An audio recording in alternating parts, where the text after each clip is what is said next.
Welcome, my name is Cedric, and we have another tip of the week, which today we are talking about build your ISO standard database. Now, building a database is not always easy. We talked a lot about tooling, setup sheets, components. We would like to kind of wrap this up, which we call engineering package, and how do we get all the information in, what are our possibilities to make this happen. Let's take another look into our Zoller TMS software on how to build your database. All right, so here, as we talked before, we have a standardized description, ID numbers, inventory numbers, as much information as you want for your quick overview on the actual component. What you can do now is go into your characteristics, and what it does, you can enter all the values you need based on our ISO 13399 standardized parameters that we need.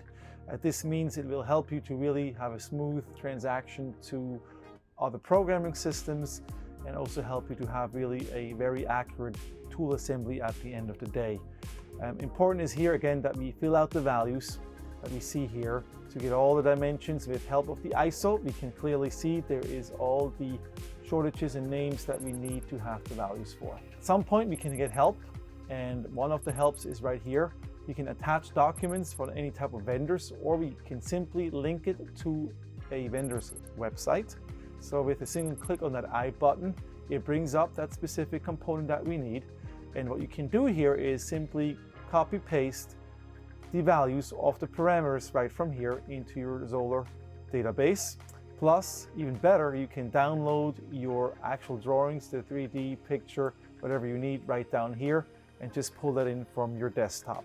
So this is one of the other great ways to do so. We also work with different providers in the cloud-based, where we can bring all the parameters and the drawings directly into the Zoller database. So there's a few of those that we definitely can use to help you out on that part of it, which is of course one of the toughest parts, to get that component level all filled out and 100% accurate. Even better, if you wanted to, you can certainly add a little bit of technology data and pick the specific application or machining operation. And just by clicking here, the insert button, we can simply now also look at what type of machining groups do we have available, attach the machine we're machining on, and what type of machining type that we want to choose from. So all you have to here now is add the material group, your speeds and feeds, and making sure we have the right information for that component fully filled out.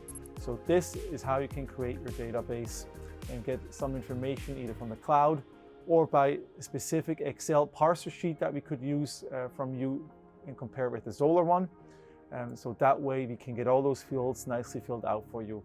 But even better, we do have our new Zoller tooling, where all the parameter information, based also on the ISO standards, can be easily imported in your database, all fully automatic. Thank you for joining the tip of the week, build your database within the Zoller tool management solution. I hope you enjoyed it. We're kind of wrapping up the complete engineering package now on how to be ready to go with your tooling, your components, tool assemblies, setup sheets, and so forth. We are going to head out next time and making a little jump into inventory management. Please review the recording on myzoller.com. Please reach out on zoller.info for more detailed information on what you saw in today's demonstration. Don't forget, social media is available for any type of comments and interaction with our team.